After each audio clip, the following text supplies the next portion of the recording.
صباح الخير حبايبنا، شلونكم؟ شلون الصحة؟ إن شاء الله بخير بتمام يا ربي. هاليوم راح أسويكم طريقة عمل كردي أو الكاري أو كارية بلغة الآشورية. هي بكل بلدان إلها تسمية خاصة. راح أسميها طريقة عمل اللوف، هي على طريقتي الخاصة، وإن شاء الله هم تعجبكم. هاي الطريقة سهلة وبسيطة، موادها ما تكلف هواية، هي سمك وطحينية وشوية ملح، وأكيد راح تخلين شوية إيدي شوية. تعالوا نشوف الوصفة، إن شاء الله تعجبكم. وهسه عندي هنا سماق 600 جرام، وأكيد راح أضيفها بعد، يعني راح أجيب بعد إذا احتاجت، وإذا ما كفتني هاي كلها أقدر أخلي شوية منها ليمندوزي. قبل لا أخلي الليمندوزي لازم أذوقها، إذا طعمها خلاص بدون سماق هاي تكفي 600 جرام وما يحتاج بعد أخلي. والحموضة أنتو بكيفكم، بس هيجي دا أسويكم الفيديو عمو تجيبون السماق. أوكي، هاي شوفوا 120 جرام. هاي شوفوا ايش قد راح يطلع، هاي كلها انتو احسبوها واكتبون اياها. هاي كل العلبة فرغناها، وهسه راح اخلي تقريبا شيء بس معلقة من الملح هاي، وهسه راح اضيف لها المي. هاي تقريبا لتر، يمكن اريد بعد شوية الاخ، اريدها شوية حامض وزينة. هسه احركها هسه، وورا شي تقريبا ساعة، هي شي ساعتين حتى ينطي طعم أكثر، يعني بيذب الطعم مالت السماق والملح.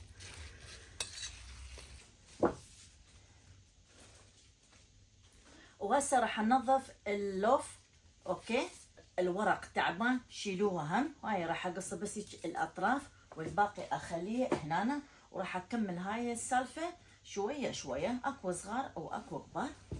اوكي، وانتم تنظفوها على مهلكم. طبعا هاي كلش حساسه، احنا قلناها حاده. اوكي، وطبعا هاي الماده شويه حاده مثل الفلفل. اذا انتم عندكم حساسيه من عندها، رجاء عدم اقتراب يعني عليها.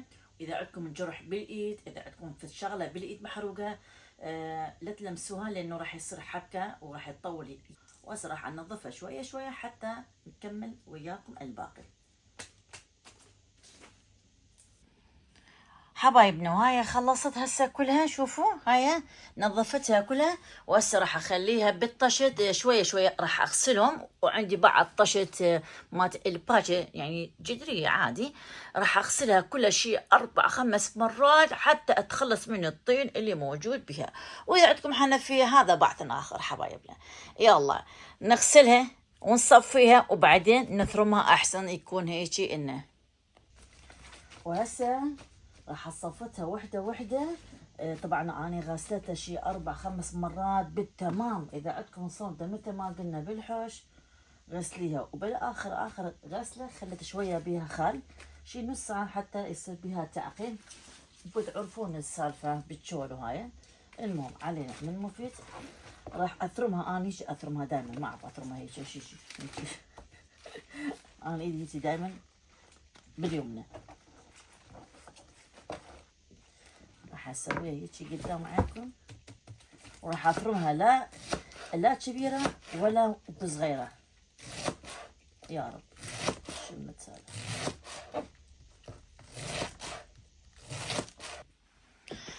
واني هاي ثرمتها كلها وخلصتها، وايدي دي يحترق من البهارات مالتها لانه هو حاده. هسه راح نيجي على طريقتها، وشوفوا شلون اني ثرمتها، لا كبيره ولا صغيره. شوفوا هيك بالفيديو واضح حبايبي بهاي الطريقة.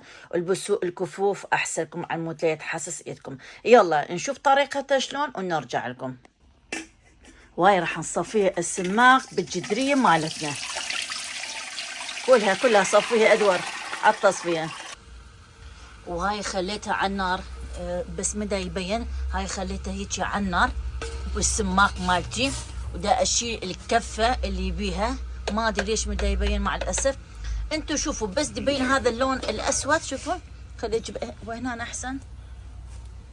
شوفوا هاي الكفة اللي بيها تشيلوها، لازم شيلوها على مهلكم. اوكي، هاي الكفة لازم ينشال عزيزتي، اجباري ينشال. طبعا احنا حولناه هنا بالحديقة مالت القعدة مالتنا، فخلصنا من الكفة اللي موجودة، صار اساس صافي بس البخار دا يطلع. راح يفور مرة ثانية، اذا شفنا بيها الكفة لازم ينشال. اوكي شوفوا صارت صافية، بس بدنا ننتظر اذا اكو وجبة ثانية. وهسه راح نزيد ماي حار. اوكي ماي حار مو ماي بارد. هسه هذا الماي مالتها تمام. اوكي طبعا اني زيدت هنا ماي على مود بيكون على قد اللوف. هاي اللوف هنا ادرس راح يخليها شويه شويه هنا بالتدريج. لا مو بالتدريج يعني يا الله يا ربي. بس هسه راح نشوف طريقته. ما ادري تخشن 100 ملخه. لا هذه قطع مخله بعدين، مو يات ما ادري ليش ملخه قاف. اي ادري لي قد تقوم مركوخه اني هم دلخه مشكله بس اوكي. وهذا هسه ما يصير تخلطوه هيك. ايه بس هيك قبس تطمسوها طمس. ايه. اوكي اذا تخلطوها مثل الشوربه راح تخرب. راح تخرب. اوكي طبعا هاي رادها شويه تلخ ماي على مود يطوف ماي يكون شويه ازيد. اوكي اكو مرات النبته بتكون الورق مالتها شويه يعني قاسيه هيك بهاي الطريقه. شوفوا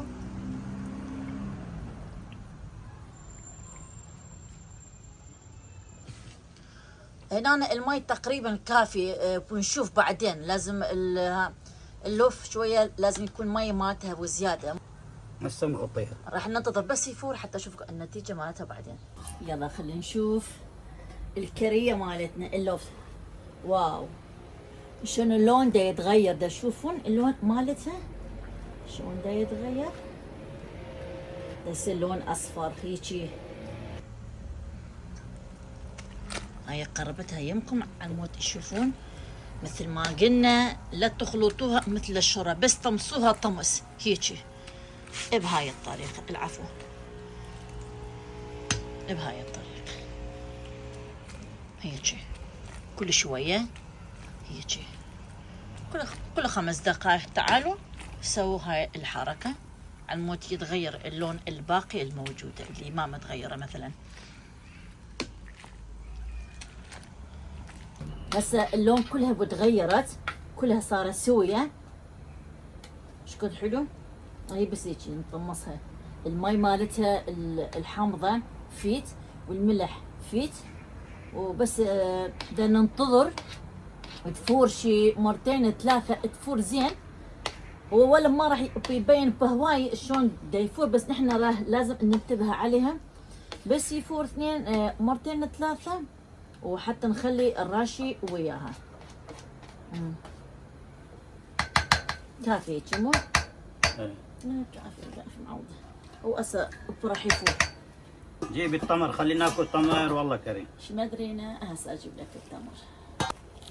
تريد تمر؟ ايه. اليوم جايبين تمر نصف كيلو. يقول لك نصف كيلو تمر. كيلو. ليش؟ ليش كذا نصف كيلو واحد يعني ليش؟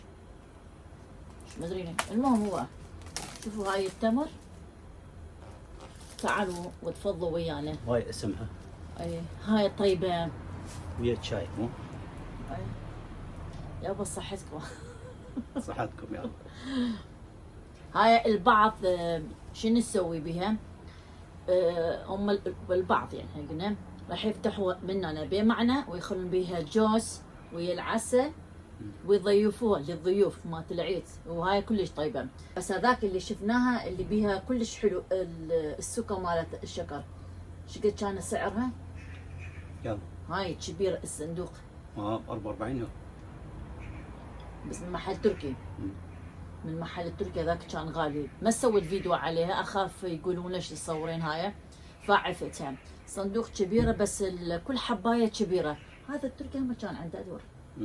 بس صراحة اشتهيتها هيك حلوة طيبة شكلها يشهي مثل مالت العراق حيل ايام الزمن.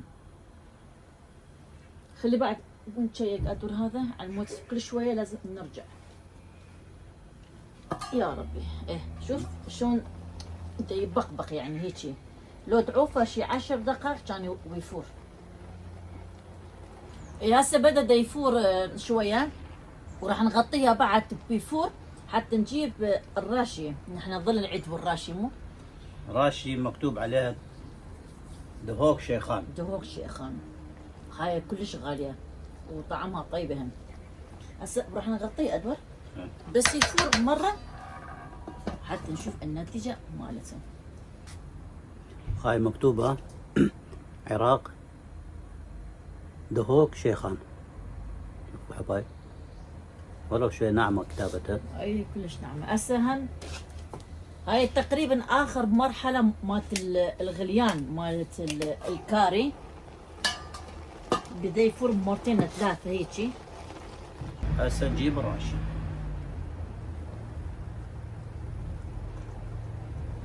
هاي كلها زي ما يجي.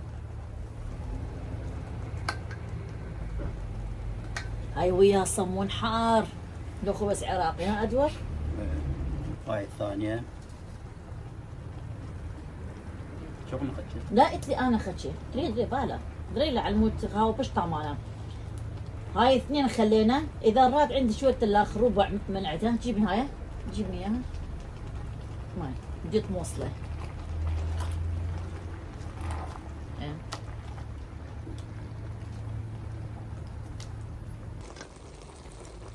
هسه صارت كل شيء تمام وراح اخليها بيفور على مهلها وبس كل شويه ارجع واسويها بس هيجي. هاي هيجي راح اعوفها شويه وكل تقريبا 5 دقائق 10 دقائق ارجع واسويه هيجي حتى يتكمل ويانا الغذاء الكامل. يعني على مود تختلط الطحينيه والسماق وهاي الشغلات كلها. شوفوا اللون شقد حلو.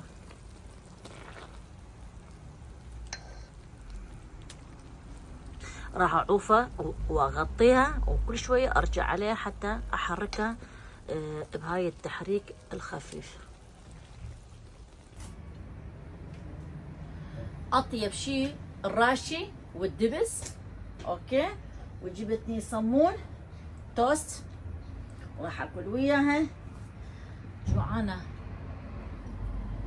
وقلصة شاي. شو مالكم احلى غدا معودين. هاي نعمه. هاي شغله بسيطه. اني طابخه معكرونه فمشتهيتها. اشتهيت شاي والراشي وهاي الصمون مال التوست وراح اتغدى عليها وعود الله كريم. يلا حبايبنا انتو شنو طابخين انتو هاليوم؟ يلا قربان.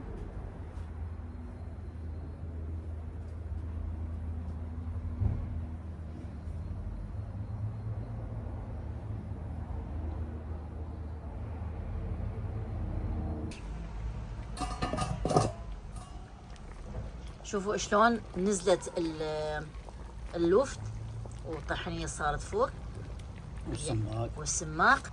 خليناها على نار الهادئ. هو من حله راح يستوي بس شويه يتهدى المي مالته يتخفف ونرجع نكمل الفيديو وياكم.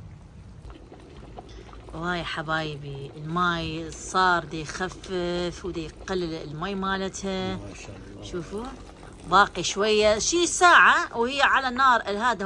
هو صح دا يبقبق بس دائما هيك يسوون ابد لا تخلطون هيك راح تخرب. راح تخرب مثل ما قال ادور. راح نظل الحين نقولها على مود يصير عندكم علم بهذا الفيديو. بس يستوي وشويه يبرد حتى نراويكم النتيجه مالتها حبايبنا. يلا خليكم ولا تطلعون فد مكان. خليكم ويا على الفيديو حبايب. ويلا تعالوا شوفوا. واخيرا جمدت صارت بارد مثل البوص. يعني باردة وهو يونكل بارد. اذا تردون حار عادي مو مشكلة بس هو بارد بعد اطيب. وراح اخليها بالحافظات اللي اني مشتريتهم قبل فترة شفتوها بالفيديو. غسلتهن ونشفتهم بس نشوفن شوية تلاخ وراح اخليها. شوفوا شكلها. هاي طلعت هيك شكلها ما شاء الله. الناس جدرية طلعت واني ماكله من عندها معونتين قد ما هي طيبة. وهسه راح اخليها كلها بالحافظات على المول حتى اخليها بالفريزر بس ما تخلون قطرة مي بيها لانه ما يصير. وهيدا حركة بس هيجي عفوية يعني شيء بسيط لا اكثر ولا اقل. وهاي طبعا دا اخليه بالمعين هنا تصير حمضة.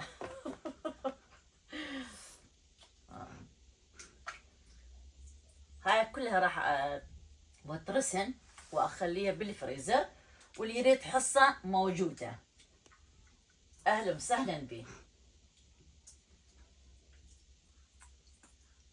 هاي الثاني باقي لي بعد، نكملها كلها ونرجع. وهاي لهنا أنا راح انهي الفيديو مالتنا حبايبنا. هاي باقي شوية راح احولها واخليها هنا، يعني راح ابدلها واخليها. هاي طلعت الكمية تشوفون، خلت شوية شوية عمود من اطلعها يرتاح بالماعون مالته. وهاي اللي اشتريت، وعندي بعد يمكن بس قديمات صارت وايد عندي هنا، وبس باقي هاي. لهنا انا راح انهي الفيديو مالتنا. لحياتي وسلامي، وان شاء الله عجبتكم الوصفة مالتنا، وتسوون مثل ما اني سويت حبايبنا، تصبحون على الف خير حبايبنا. تشوس.